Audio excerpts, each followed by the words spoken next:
En 1942, el ejército británico ya disponía de uno de los mejores vehículos pequeños de reconocimiento de la Segunda Guerra Mundial. Era el Daimler Scout Car, conocido por casi todos como Dingo. Bajo, silencioso y bien protegido para su tamaño, podía retirarse con gran rapidez sin necesidad de dar la vuelta. Las tripulaciones confiaban en él y los mandos querían recibir más unidades. El problema no estaba en su diseño. El problema era que un ejército desplegado en varios continentes necesitaba más vehículos de reconocimiento de los que un solo fabricante podía entregar al ritmo exigido por la guerra. De aquella escasez nació el Humber Scout Car. No era un tanque en miniatura y nunca debió utilizarse como tal. No tenía torreta giratoria ni cañón. Su blindaje alcanzaba un máximo de 14 milímetros, y el metal situado bajo los pies de la tripulación ofrecía muy poca protección contra las minas. Sobre el techo podía llevar una ametralladora ligera Bren, manejada desde el interior mediante un curioso sistema de control. Sin embargo, su arma más importante no era la ametralladora, era la radio. El Humber existía para llevar a dos hombres hasta un terreno incierto, permitirles observar, transmitir la información y marcharse antes de que el enemigo pudiera reaccionar. Sobre el papel parecía una segunda opción. En el campo de batalla demostró que una máquina imperfecta todavía podía resultar valiosa cuando se comprendía correctamente su función. La necesidad de un vehículo como este había aumentado desde la evacuación de Dunkerque. Gran Bretaña perdió en Francia una enorme cantidad de camiones, automóviles, armas y vehículos blindados. Al mismo tiempo, estaba formando nuevas unidades acorazadas tanto en las islas británicas como en otros escenarios de la guerra. Los regimientos de reconocimiento, las unidades de tanques y los cuarteles generales necesitaban transporte rápido con cierta protección. Un vehículo explorador no solo servía para buscar al enemigo delante de una columna, también podía trasladar a un oficial entre dos unidades, entregar órdenes, comprobar el estado de un puente, mantener el contacto por radio o regresar con un informe mientras los camiones sin blindaje permanecían más atrás. El grupo industrial Rutes recibió el encargo de crear una alternativa utilizando su experiencia automovilística y componentes que pudieran fabricarse y repararse con mayor facilidad. El resultado entró en producción a finales de 1942. El Humber Scout Car empleaba un motor de gasolina de 6 cilindros relacionado con la familia Humber Super Snipe. Tenía una caja de cambios manual de 4 velocidades y tracción en las 4 ruedas. Era una solución más convencional que el sofisticado Dingo, pero la elegancia mecánica no era la prioridad. Gran Bretaña necesitaba una máquina que pudiera producirse en cantidad y mantenerse en servicio con métodos conocidos por los mecánicos del ejército. Antes de que terminara la producción, en 1945, se habían entregado más de 4.100 vehículos. Los contratos alcanzaron al menos 4.298 unidades. Los primeros 1.698 ejemplares correspondieron a la versión Mark I. La versión Mark II era casi idéntica a simple vista. Entre sus cambios más útiles estaba la sincronización de las marchas superiores y una sección elevada del blindaje sobre el volante. Aquella pequeña protuberancia daba más espacio a las manos del conductor. No era una transformación espectacular, pero mejoraba el trabajo cotidiano dentro de un compartimento muy reducido. El vehículo medía aproximadamente 3,8 metros de largo y 1,9 metros de ancho. Su altura superaba ligeramente los 2 metros, por lo que era bastante más visible que el bajo Dingo. El motor desarrollaba 87 caballos y en una carretera favorable podía alcanzar cerca de 100 kilómetros por hora. Su autonomía por carretera se aproximaba a 320 kilómetros. Estas cifras no significaban que una tripulación pudiera atravesar cualquier campo de batalla a la velocidad máxima. El barro, los cráteres, los setos, los escombros y las carreteras saturadas reducían aquella ventaja.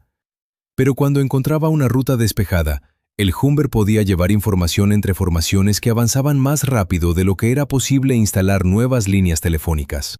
La tripulación habitual estaba formada por un conductor y un comandante que también atendía la radio. El espacio era muy limitado, aunque en caso de necesidad podía acomodarse una tercera persona. El equipo normal era la radio británica número 19. Este detalle era fundamental, porque el valor del vehículo dependía de la comunicación. Un informe de reconocimiento que nunca llegaba al cuartel general servía de muy poco. El Humber daba ruedas, blindaje y un transmisor a esa información. Sobre el techo se instalaba normalmente una ametralladora Bren y en algunos casos podía añadirse una segunda arma. El montaje permitía apuntar y disparar desde el interior mediante controles que recordaban al manillar de una bicicleta. Así, el comandante no tenía que exponer completamente el cuerpo para abrir fuego. Aún así, aquella solución no convertía al Humber en un vehículo de combate. La Bren podía contener a un pequeño grupo de infantería o cubrir una retirada. No podía derrotar a un automóvil blindado equipado con un cañón, y mucho menos a un tanque. La protección también era limitada. Los 14 milímetros de blindaje máximo podían detener fragmentos y algunos disparos de armas ligeras en condiciones favorables. No ofrecían una defensa real contra un cañón antitanque, una ametralladora pesada a corta distancia o un arma de carga hueca. Bajo la tripulación había acero común, no una verdadera plancha blindada. En una carretera amenazada por minas, aquella debilidad podía ser más importante que el espesor de la parte frontal. Ese era el acuerdo fundamental del Humber Scout Car. No podía absorber el peligro, tenía que evitarlo. Su tripulación sobrevivía observando antes de avanzar, utilizando las coberturas, manteniendo preparada una ruta de escape y sabiendo cuándo era mejor no disparar. La comparación con el Daimler Dingo era inevitable. El Dingo era más bajo y tenía hasta 30 milímetros de blindaje frontal, además de una parte inferior protegida. Su transmisión preselectiva ofrecía varias marchas en ambos sentidos, de modo que el conductor podía retroceder rápidamente sin girar primero el vehículo. Era una máquina extraordinaria, creada específicamente para el reconocimiento. El Humber era más alto, estaba peor protegido y utilizaba una mecánica más convencional. Por esa razón, las unidades británicas no siempre empleaban ambos vehículos de la misma manera. Los Dingo eran preferidos para las misiones de exploración más expuestas. Los Humber aparecían con frecuencia en los cuarteles generales, los grupos de mando y las misiones de enlace. Allí, la velocidad, la radio y la posibilidad de llevar a una persona adicional podían importar más que una silueta extremadamente baja. La separación nunca fue absoluta. La guerra obligaba continuamente a utilizar las máquinas fuera de la función prevista. Pero esta diferencia explica por qué no basta con describir al Humber como una copia inferior del Dingo. No siempre intentaba hacer exactamente el mismo trabajo. La campaña de Normandía muestra tanto su utilidad como el peligro de atribuir a un solo modelo las acciones de todo un regimiento. El 6 de junio de 1944, el Escuadrón C del regimiento Inns of Court desembarcó en la playa de Juno junto a la Tercera División de Infantería canadiense. Su misión era extremadamente ambiciosa. Debía proteger a los ingenieros reales, avanzar hacia el interior y tratar de alcanzar varios puentes sobre los ríos Orne y Odon antes de que los refuerzos alemanes pudieran utilizarlos. La fuerza empleaba diferentes tipos de vehículos. Las tablas de desembarco muestran numerosos Daimler y solamente una pequeña cantidad de Humber, entre ellos 2 asignados al escuadrón. Por tanto, la reputación que el regimiento obtuvo al penetrar profundamente por delante de las líneas amigas no perteneció únicamente al Humber. Fue el resultado de patrullas mixtas, de sus tripulaciones y de una doctrina de reconocimiento que aceptaba riesgos enormes. La operación comenzó mal. Los obstáculos de la playa y las minas dañaron embarcaciones y vehículos. La resistencia alemana retrasó el avance y no fue posible alcanzar todos los puentes previstos. Aún así, las patrullas penetraron hacia el interior y cubrieron un frente sorprendentemente amplio para una fuerza tan pequeña. Su trabajo mostraba la verdadera naturaleza del reconocimiento. No se trataba de ganar un duelo espectacular, sino de descubrir carreteras, obstáculos y posiciones enemigas para después regresar con la información antes de que dejara de ser útil. Tras el desembarco, los Humber se hicieron más visibles dentro de los regimientos acorazados. Fotografías conservadas por el Museo Nacional del Ejército Británico muestran vehículos de la tercera y cuarta unidad de caballería del Condado de Londres en el noroeste de Europa. Se utilizaron como automóviles de mando, vehículos de reconocimiento y enlaces móviles entre escuadrones. En una fotografía aparecen varios hombres alrededor de un Humber. En otra, el pequeño vehículo está detenido junto a un semioruga. Son imágenes poco dramáticas, pero explican perfectamente su función.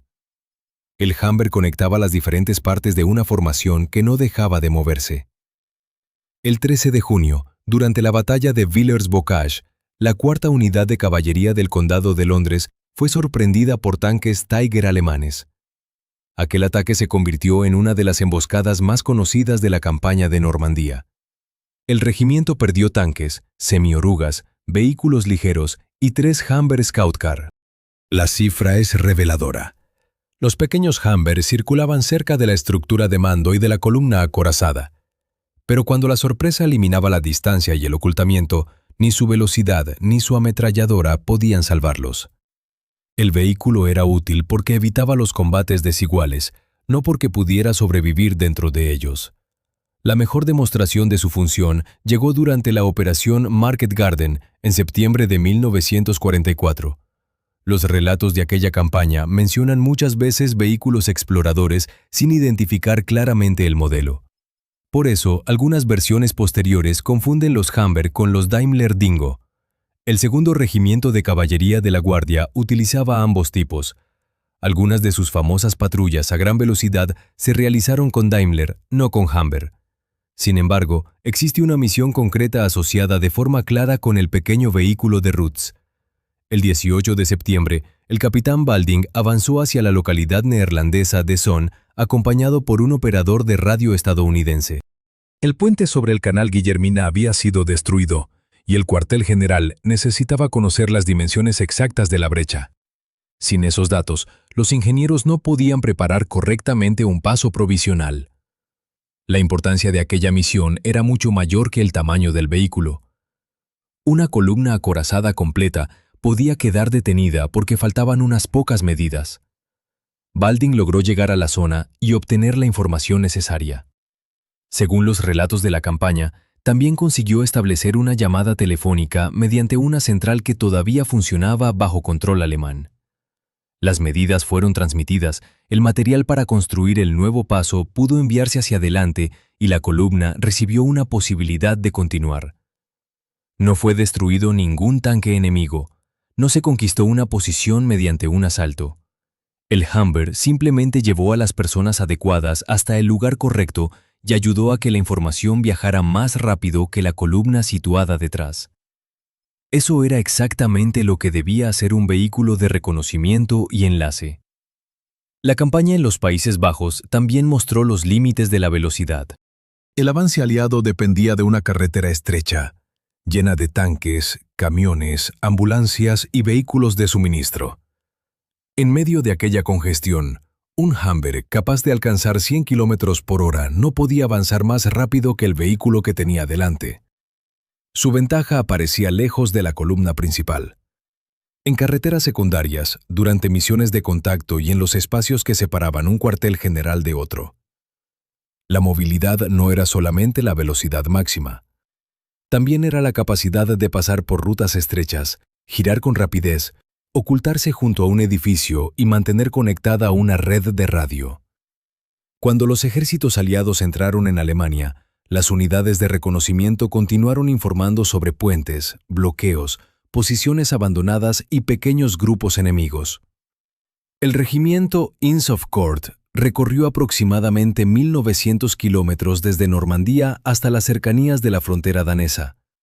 Sin embargo, su parque móvil incluía automóviles blindados Daimler, vehículos Dingo, semiorugas y muchos otros medios, además de los Humber. La lección no es que un solo automóvil pequeño dirigiera todo el avance. La lección es que aquel avance dependía de un sistema formado por vehículos especializados. Dentro de ese sistema, el Humber ocupaba una función poco vistosa, pero constante y necesaria. Después de 1945, numerosos ejemplares sobrantes pasaron a otros países. Bélgica, Dinamarca, Francia, los Países Bajos, Noruega y Checoslovaquia estuvieron entre sus usuarios. Las fuerzas francesas también emplearon el modelo en Indochina. Algunos ejércitos modificaron los montajes de las armas o adaptaron los vehículos a necesidades locales. Uno de los casos más curiosos ocurrió en Checoslovaquia. Un Humber que había formado parte de la Brigada Blindada Checoslovaca Independiente terminó trabajando con el Cuerpo de Bomberos de Praga. Años después pasó a la colección del Instituto de Historia Militar en Leszany. Una máquina nacida para llevar mensajes por un campo de batalla terminó prestando servicio en una ciudad en tiempos de paz. Solo una pequeña parte de los miles de vehículos fabricados ha llegado hasta nuestros días como ejemplares completos, proyectos de restauración o restos. Se conservan Humber en museos y colecciones de Gran Bretaña, Francia, Bélgica, Noruega, Dinamarca, Polonia, la República Checa y otros países. Su escasa supervivencia resulta comprensible. Cuando aparecieron vehículos de posguerra más rápidos, mejor protegidos y mejor adaptados a las nuevas comunicaciones, un automóvil ligero armado solamente con una ametralladora tenía pocas razones para permanecer almacenado durante décadas. La disposición general del Humber también anticipó una nueva generación de vehículos británicos. El Daimler Ferret, introducido a comienzos de los años 50, no era simplemente un Humber con piezas nuevas. Era una máquina distinta y mucho más desarrollada. Pero continuaba la misma idea básica: un vehículo blindado compacto, con ruedas, una tripulación pequeña, buena velocidad y la radio situada en el centro de su función. El Humber Scout Car nunca fue el vehículo mejor protegido de su clase. Tampoco era la primera elección de muchas tripulaciones cuando había un Dingo disponible. No podía abrirse paso mediante la fuerza ni escapar de un enfrentamiento serio contra blindados. Estas limitaciones no son pequeños detalles, son la definición de la máquina. Pero también explican por qué resultó útil. Fue construido porque Gran Bretaña necesitaba cantidad. Prestó servicio porque los mandos necesitaban movimiento y comunicación. Sobrevivía cuando sus tripulaciones utilizaban la observación, el ocultamiento y el buen juicio en lugar de confiar en el blindaje. Y en uno de sus momentos más representativos, junto a un puente destruido en los Países Bajos, ayudó a convertir unas simples medidas en una posible ruta para todo un ejército. El Humber era un compromiso, pero no era un vehículo inútil. No ganó batallas gracias a su potencia de fuego. Ayudó a los comandantes a comprender el campo de batalla con suficiente rapidez para tomar la siguiente decisión. En el reconocimiento, ver, informar y regresar puede ser más importante que llevar el cañón más grande. Si te interesan estas historias sobre máquinas militares poco recordadas, puedes acompañarnos en los próximos documentales suscribiéndote al canal.